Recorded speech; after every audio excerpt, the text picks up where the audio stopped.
Hello students, welcome to the great geniuses platform. कैसे हैं आप सब? आज हम शुरू करेंगे बिजनेस स्टडी का chapter first, nature and significance of management. First of all, meaning of management. Management is the process of planning, decision making, organising, leading, motivation and controlling. Management एक ऐसा प्रोसेस है जिसमें हम प्लान करते हैं, decision making करते हैं, organising, motivation और कंट्रोल। किसको? रिसोर्सेज को। कौन कौन से रिसोर्सेज हमारे पास अवेलेबल हैं? Human resource, physical resource and financial resource, जिससे हम एफिशिएंटली और इफेक्टिवली हम अपने गोल्स को अचीव कर सकते हैं। According to Kreitner, management is the process of working with and through others. Management एक ऐसा प्रोसेस है जिसमें मैनेजर खुद और दूसरों से अपने ऑब्जेक्टिव्स पूरे करवाता है। कैसे? Effectively and efficiently. इसके बारे में अभी हम डिटेल में स्टडी करेंगे। देखिए, effectiveness and efficiency. Effectiveness, doing the right things. Efficiency, doing things right. देखो, इफेक्टिवनेस में बीच में टी आ रहा है, ये टी टाइम को रिप्रेजेंट करता है। आपको याद रखना है कि जो इफेक्टिवनेस है, जो बीच में टी आ रहा है, वो टी से लिंक रखेगा, मतलब टाइम से लिंक रखेगा। एफिशिएंसी में हम रिसोर्सेस और कॉस्ट बेस्ड एक्टिविटीज करेंगे। रिसोर्सेज और कॉस्ट बेनिफिट की हम बात करेंगे। डूइंग द राइट थिंग्स, आपने सही काम करना है। डूइंग थिंग्स राइट, आपने रिसोर्सेज को सही तरीके से यूज करना है। फोकस किस पे रहेगा हमारा? हमारे गोल्स को अचीव करने पे। अपॉर्चुनिटीज हमारी इससे बढ़ेंगी। लॉन्ग टर्म और ब्रॉड स्कोप है आपका इफेक्टिवनेस। और एफिशिएंसी क्या करेगा? आपकी स्पीड को इनहेंस करेगा। आप अपने रिसोर्सेज को बिल्कुल सही तरीके से यूज करेंगे जिससे कोई भी वेस्टेज ना हो। शॉर्ट टर्म है और स्कोप इसका क्या रहेगा? नैरो रहेगा। एक एग्जांपल से हम इसको समझते हैं। देखिए, एग्जांपल, मान लीजिए कि एक सुपरवाइजर है, उसने 2 शॉप्स को टारगेट दे दिए, shop 1 and shop 2। In 2 shops को टारगेट दिए गए कि भाई आपको क्या टारगेट दिया गया कि भाई आपको 1000 मोबाइल्स बनाने हैं। और सेम टारगेट रहेगा, बट इन्होंने एक्चुअल में कितने बनाए? मान लीजिए दोनों ने 1000 मोबाइल्स को क्या कर लिया? प्रोड्यूस्ड कर लिया है। ड्यूरेशन की बात करें, अगर हम ड्यूरेशन की बात करें तो इसने 5 आवर्स के अंदर अंदर हम 1000 मोबाइल्स की प्रोडक्शन करी। हम शॉप सेकंड की बात करें तो इसने 7 आवर्स के अंदर अंदर अपनी प्रोडक्शन को पूरा किया। पावर यूनिट की बात करें, मतलब बिजली की खर्चे की बात करें, पावर कंजप्शन की बात करें, इसने 100 यूनिट्स में, मतलब 100 यूनिट्स का मतलब है जो हमने पावर मतलब इलेक्ट्रिसिटी की कंजप्शन की है, और इसने 250 यूनिट्स के अंदर अपना ऑब्जेक्टिव क्या किया है? अचीव किया है। दोनों की दोनों शॉप्स क्या हैं? इफेक्टिव तरीके से अपने ऑब्जेक्टिव्स को क्या कर रही हैं? पूरा कर रही हैं। दोनों की दोनों शॉप्स ने अपने ऑब्जेक्टिव्स को क्या किया भाई? पूरा कर लिया है। बट एफिशिएंट कौन सा है? एफिशिएंट कौन सा होगा? एफिशिएंट होगा शॉप नंबर फर्स्ट, क्योंकि उन्हें मिनिमम रिसोर्सेज से क्या किया है? अपने ऑब्जेक्टिव्स को अचीव किया है। एक तो शॉप 1 ने टाइम कम लिया है, उसने 5 आवर्स लिए हैं, एज कंपेयर टू शॉप 2 उसने 7 आवर्स लिए थे। पावर कंजप्शन की बात करें तो शॉप 1 ने 100 यूनिट्स लिए हैं और इन्होंने 250 यूनिट्स लिए हैं। कहने का मतलब ये दोनों के दोनों क्या हैं, इफेक्टिव हैं, बट एफिशिएंट कौन है, शॉप नंबर 1। आपको इफेक्टिवनेस भी चाहिए और आपको एफिशिएंसी भी चाहिए। तो मैनेजमेंट को, जो ऑर्गेनाइजेशन है उसको इफेक्टिवनेस की भी जरूरत पड़ेगी और एफिशिएंसी की भी जरूरत पड़ेगी। नेक्स्ट हमारा जो डिफरेंस आता है एफिशिएंसी और इफेक्टिवनेस में, इसमें आएगा irrespective to resources. Irrespective to resources, इसमें हम रिसोर्सेज की बात तो करते ही नहीं है। किसमें, इफेक्टिवनेस में।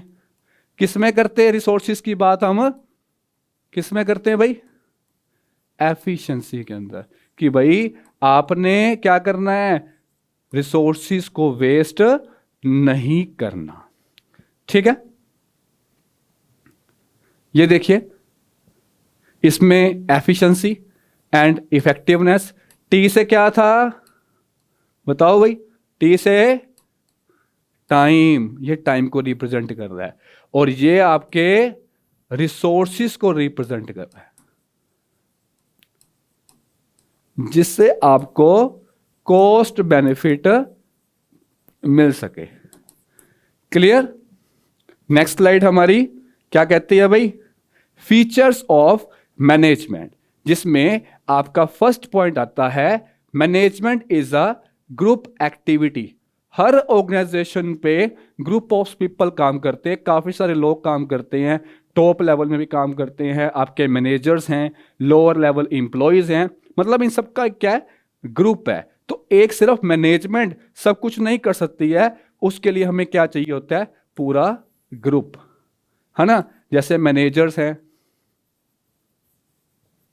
है ना, डायरेक्टर्स हैं, एम्प्लॉयज मतलब जो आपके वर्कर्स हैं, है ना। एक हम ऑब्जेक्टिव को पूरा अपने पूरे ग्रुप से ही कर पाएंगे, सिंगल पर्सन कुछ नहीं कर सकता। दूसरा आता है management is a goal oriented. क्या है, गोल ओरिएंटेड है। कोई भी ऑर्गेनाइजेशन जब सेटअप की जाती है तो उसका कोई ना कोई क्या होगा, गोल होगा, कोई ना कोई क्या होगा, गोल होगा। जैसे ग्रेट जेनेसिस आपको क्या दे रही है, क्वालिटी ऑफ एजुकेशन प्रोवाइड कर रही है। हमारा गोल क्या है, आपको क्वालिटी ऑफ एजुकेशन देना, क्वालिटी एजुकेशन देना। ये क्या है, management is a goal oriented. Great genesis आपको प्लेटफॉर्म प्रोवाइड कर रहा है कि आपको क्वालिटी ऑफ एजुकेशन प्रोवाइड की जाए। Management is a goal oriented. फिर आता है management is all pervasive. All pervasive का मतलब जो हर जगह यूज होता है, मतलब क्या है, ये यूनिवर्सल है। क्या है भाई, ये यूनिवर्सल, हर जगह अप्लाई होता है। कोई भी डिपार्टमेंट लगा लो, स्कूल्स जाते हैं आप, है ना, स्कूल है, रेस्टोरेंट्स हैं, आप कहते हो भाई यहाँ का खाना बहुत अच्छा है, टाइमली इन्होंने हमें सर्विसेज दिया, सबकी सब क्या होती है, मैनेजमेंट होती है। तो मैनेजमेंट हर लेवल पे, हर डिपार्टमेंट पे, चाहे वो बिजनेस प्रॉफिट के लिए हो, चाहे वो सोशल एक्टिविटीज के लिए हो, हर जगह मैनेजमेंट अप्लाई होगी ही होगी। बैंक जाओगे वहां की मैनेजमेंट अलग होगी, काम करने का तरीका अलग है, बट मैनेजमेंट आपको हर जगह दिखेगी ही दिखेगी। नेक्स्ट आता है इसमें हमारा फीचर्स ऑफ मैनेजमेंट में हमारा fourth point, management is multi dimensional. Multi dimensional के अंदर हमारे पास 3 पॉइंट आ रहे हैं, management of work, management of people, management of operation. Management of work मतलब भाई अगर ऑर्गेनाइजेशन सेटअप हुई है तो कोई ना कोई तो काम होगा ना, कोई ना कोई तो हम काम करेंगे, that is the management of work. जैसे स्कूल्स आपको क्या प्रोवाइड करते हैं, एजुकेशन देते हैं, है ना। इंडस्ट्री आपको क्या देता है, फिनिश्ड गुड्स प्रोवाइड करता है, finished goods. Okay okay. Management of people, भाई काम कौन करेगा, इंप्लॉइज, एम्प्लॉयर, है ना। कौन कौन से होते हैं, जैसे मैनेजर कह लो आप, डायरेक्टर्स कह लो, मतलब हर पर्सन का अपनी ऑर्गेनाइजेशन में योगदान होता है, उसे कहते हैं management of people.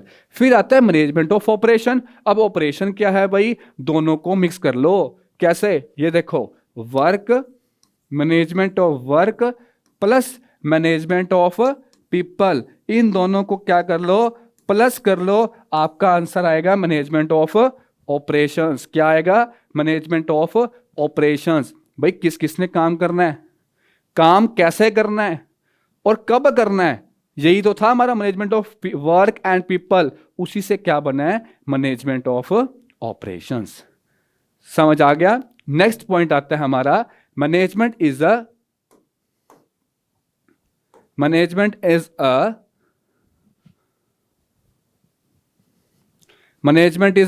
Continuous process. Management क्या है हमारी, एक कंटिन्यूस प्रोसेस है। भाई ये तो है नहीं कि एक बार मैनेज कर लिया तो अगली बार आप मैनेज नहीं करोगे, आपको मैनेज करना पड़ेगा ही पड़ेगा। मैनेजमेंट एक कंटिन्यूस प्रोसेस है। ये डायग्राम भी आपको ये बता रहा है कि ये एक पर्सन है जो स्टेयर्स पे चढ़ रहा है, भाई एक पर्सन यहां से वापस उतर रहा है। कहने का मतलब भाई अगर आपने अपना काम कर लिया है तो ये नहीं कि मैनेजमेंट वहीं खत्म हो चुकी है, अगला स्टेप में आपकी मैनेजमेंट फिर शुरू हो जाएगी। Management is an intangible force. मान लीजिए आप रेस्टोरेंट गए हैं, वहां पे आप क्या कर रहे हैं, डिनर कर रहे हैं। भाई क्या कर रहे हैं, डिनर। भाई फूड बहुत अच्छा है वहां का। क्या अच्छा है, फूड तो बहुत अच्छा है ना। इंफ्रास्ट्रक्चर भी बहुत अच्छा है, इंफ्रास्ट्रक्चर भी बहुत अच्छा है। तो आप ये सब एक्सपीरियंस कर रहे हैं, आप देख नहीं सकते, आप सिर्फ उसे फील कर सकते हैं, एक्सपीरियंस कर सकते हैं, ना आप उसे टच कर सकते, सिर्फ क्या कर सकते हो, experience. That is a management is an intangible force. जैसे आपको ग्रेट जीनियसिस क्या प्रोवाइड कर रहा है भाई, great quality of education provide कर रहा है। क्या प्रोवाइड कर रहा है, ग्रेट क्वालिटी ऑफ एजुकेशन। ये हमारा क्या है, इंटेंजिबल फोर्स है। फिर आता है management is a dynamic function. Dynamic का मतलब क्या होता है भाई बच्चों, डायनामिक का मतलब क्या होता है, चेंज। क्या होता है, चेंज। जिस तरह से हमारा इन्वायरमेंट चेंज होता है, मैनेजमेंट को अपनी पॉलिसीज, अपनी स्ट्रेटजीज एज पर इन्वायरमेंट उसे चेंज करनी पड़ेगी। अगर वो चेंज नहीं कर पाएगा तो बिजनेस में सक्सेस नहीं हो सकता। क्लियर। फिर आते हैं हमारे पास objectives of management. First objective organisational objective, second social objective, third personal objectives. ठीक है, पर ऑर्गेनाइजेशनल ऑब्जेक्टिव्स कौन कौन से होंगे पढ़ेंगे अभी डिटेल में, डोंट वरी। देखो ऑर्गेनाइजेशन ऑब्जेक्टिव का मतलब ये है, देखो हर मैनेजमेंट का अपना क्या होता है, ऑब्जेक्टिव होता है। कोई कहता है मैंने प्रॉफिट ज्यादा कमाना है, कोई कहता है मैंने सेल ज्यादा करनी है। सबके ऑब्जेक्टिव क्या रहते हैं, अलग अलग रहते हैं। अभी डिटेल में हम इसको पढ़ेंगे नेक्स्ट स्लाइड पे। फिर सोशल ऑब्जेक्टिव, मतलब मान लीजिए एक रिलायंस कंपनी थी, कोरोना के टाइम पे रिलायंस जियो कंपनी ने, मतलब मुकेश अंबानी जी ने क्या कहा था कि भाई कोरोना वायरस कोविड-19 के टाइम पे उन्होंने 100 बेड्स का हॉस्पिटल प्रिपेयर किया था टेम्परेरी बेसिस पे, है ना। तो ये सब क्या है, 100 बेड का हॉस्पिटल क्रिएट किया है टेम्परेरी बेसिस पे। ये क्या है, सोशल ऑब्जेक्टिव भी तो है, समाज के लिए कुछ करना। अगर सोसाइटी हमारे लिए कुछ कर रही है तो एक ऑर्गेनाइजेशन की भी ड्यूटी बनती है कि वो सोसाइटी के लिए कुछ करे। देन आता है हमारे पास पर्सनल ऑब्जेक्टिव्स। खुद के कोई ऑब्जेक्टिव्स होंगे, पढ़ते हैं डिटेल में। आइए शुरू करें। देखो ऑर्गेनाइजेशन ऑब्जेक्टिव हमारा फर्स्ट था, सेकंड हमारा सोशल था, थर्ड हमारा कौन सा था, पर्सनल ऑब्जेक्टिव।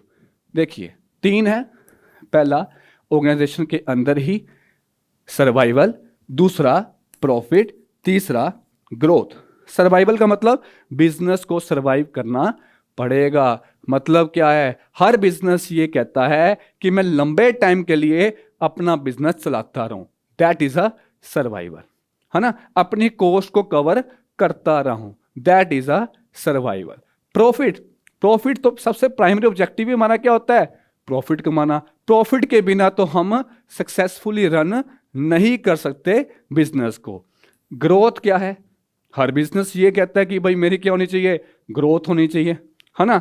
अब ग्रोथ कैसे आएगा, आपको केस स्टडी में कैसे पता लगेगा कि भाई ऑर्गेनाइजेशन ऑब्जेक्टिव ही इसका आंसर है। जैसे आपने नंबर ऑफ प्रोडक्ट्स इंक्रीज कर दिए, आपने अपने प्रोडक्ट्स को बढ़ा दिया, आपने अपने इंप्लॉयज बढ़ा दिए, है ना, आपने अपने प्रोडक्ट्स की डाइवर्सिफिकेशन कर दी, ये सब क्या है, ग्रोथ ही तो है। उसके बाद दूसरा ऑब्जेक्टिव आता है हमारा सोशल ऑब्जेक्टिव। सोशल के अंदर पहला पॉइंट क्या है, क्वालिटी प्रोडक्ट।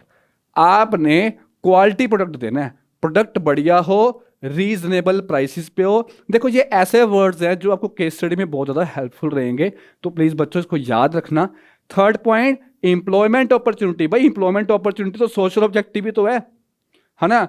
हमारी ड्यूटी बनती है कि हम अपनी सोसाइटी के लिए कुछ करें, एम्प्लॉयमेंट अपॉर्चुनिटी देनी चाहिए, क्वालिटी प्रोडक्ट्स देने चाहिए, रीजनेबल प्राइसेस पे हो, एजुकेशन और हेल्थ प्रोग्राम्स होने चाहिए, जो हमारे एम्प्लॉयज काम कर रहे हैं उन्हें हेल्थ अवेयर करना चाहिए, है ना। इको फ्रेंडली प्रोडक्ट यूज करो जो हमारे एनवायरनमेंट को हार्म नहीं करेंगे। फिर आता है हमारा थर्ड, पर्सनल ऑब्जेक्टिव्स। एक पर्सन के ऑब्जेक्टिव्स की बात कर रहे हैं, एक इंडिविजुअल के ऑब्जेक्टिव्स की बात कर रहे हैं। किसकी बात कर रहे हैं, इंडिविजुअल के, एक पर्सनल के ऑब्जेक्टिव्स की बात कर रहे हैं, जिसमें कहता है भाई मेरी सैलरी अच्छी होनी चाहिए, वर्किंग कंडीशन वहां का अच्छा मुझे चाहिए, कि मतलब वहां पे जो वर्किंग कंडीशन रहे वो क्या रहे, फेवरेबल रहे, कन्फ्लिक्ट्स ना हो, लड़ाई झगड़े नहीं होने चाहिए। क्लियर। फिर ट्रेनिंग एंड डेवलपमेंट, भाई हमें time to time training provide करनी चाहिए जिससे हम बेटर रिजल्ट्स हम अपनी अपनी ऑर्गेनाइजेशन को दे सकें। फिर आता है सोशल रिकॉग्नाइजेशन।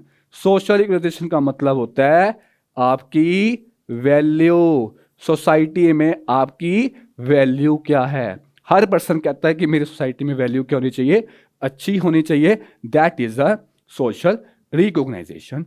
नेक्स्ट हम मूव करते हैं हमारी इंपॉर्टेंस ऑफ मैनेजमेंट पे, जिसमें आपका फर्स्ट पॉइंट है, क्या है भाई first point, helps in achieving group goals.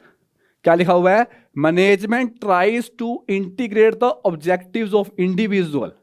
देखो ऑब्जेक्टिव किसके, इंडिविजुअल के, किसके साथ, ऑर्गेनाइजेशन के ऑब्जेक्टिव्स के साथ, है ना। मैनेजमेंट हमेशा ये कहती है कि भाई हम सब मिलके काम करेंगे, आपके इंडिविजुअल जो ऑब्जेक्टिव्स हैं, मतलब जो पर्सन के ऑब्जेक्टिव्स हैं उसको भी साथ लेके चलेंगे, पर आपने मेन फोकस किस पे रखना है, ऑर्गेनाइजेशनल गोल पे। अगर आपने ऑर्गेनाइजेशनल गोल्स पूरे कर लिए, आपके इंडिविजुअल ऑब्जेक्टिव्स भी हम क्या कर देंगे, पूरे कर देंगे।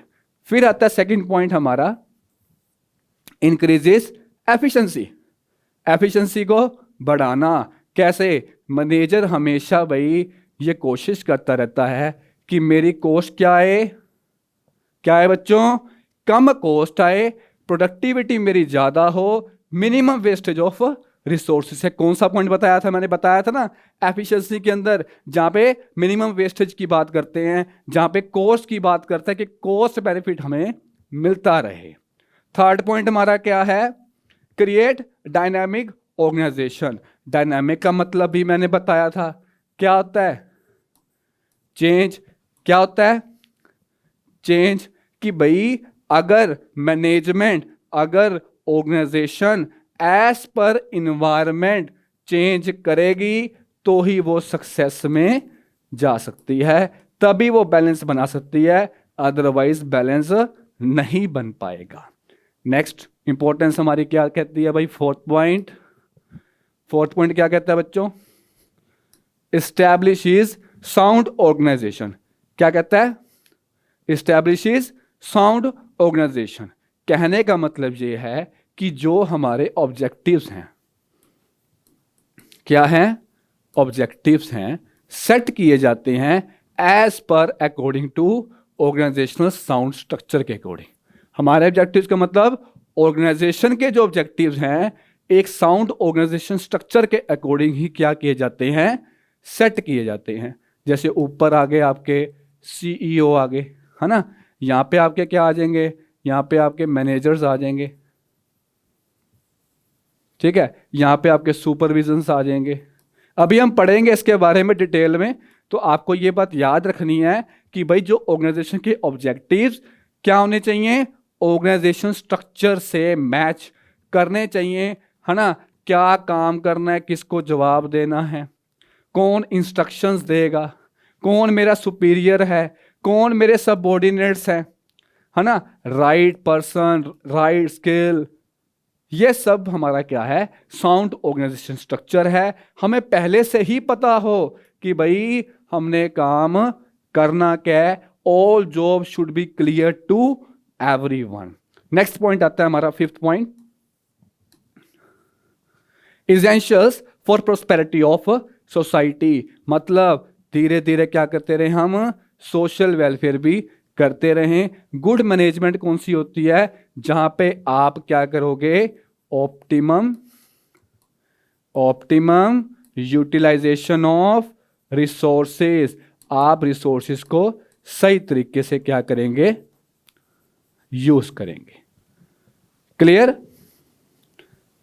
ओके, नेक्स्ट आता है हमारा फंक्शंस ऑफ मैनेजमेंट। हमारे 5 फंक्शंस हैं। First, planning, organising, staffing, directing and controlling.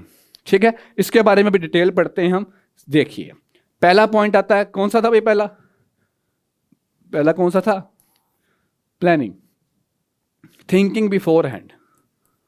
कोई भी काम कर रहे हैं तो पहले ही सोच ले कि क्या काम करना है, कैसे काम करना है, कौन कौन सी एक्टिविटीज परफॉर्म करनी है उस ऑब्जेक्टिव को पूरा करने के लिए। Thinking in advance, what to do, when to do, how to do it and how to achieve our objectives, that is our planning. फिर आता है भाई ऑर्गेनाइजिंग। सेकेंड स्टेप क्या था, सेकेंड प्रोसेस क्या था भाई, ऑर्गेनाइजिंग ये कहता है कि भाई क्या कर दिया जाए, वर्क को ऑर्गेनाइज कर दो, काम को बता दो, डाइवर्सिफाई कर दो, किसको, वर्कर्स में, जिससे वो हमारे ऑर्गेनाइजेशन गोल्स को क्या कर सकें, अचीव कर सकें। क्लियर बच्चों? नेक्स्ट हमारा कौन सा पॉइंट आएगा, थर्ड, लीडिंग। कौन सा आएगा, लीडिंग, मतलब डायरेक्टिंग कह सकते हैं आप। क्या कह सकते हैं,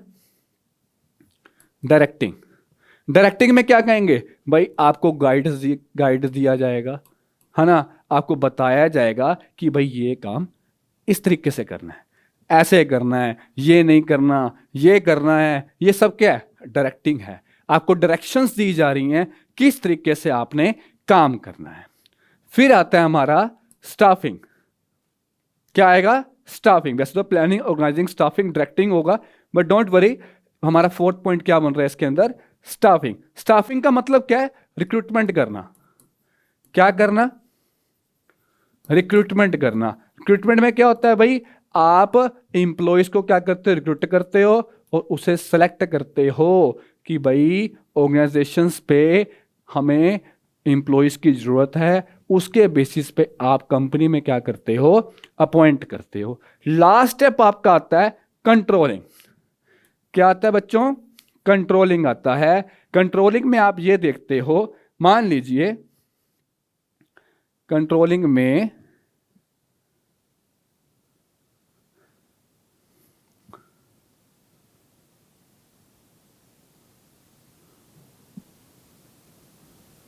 देखो बच्चों, एक एग्जांपल से आपको मैं बताता हूं कि क्या है। देखिए,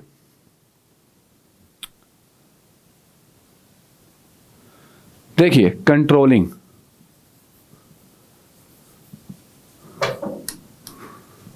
क्या है, कंट्रोलिंग। मान लीजिए कि हमने जो एक्चुअल प्रोडक्शन करनी थी वो हमने करी 800 यूनिट्स की।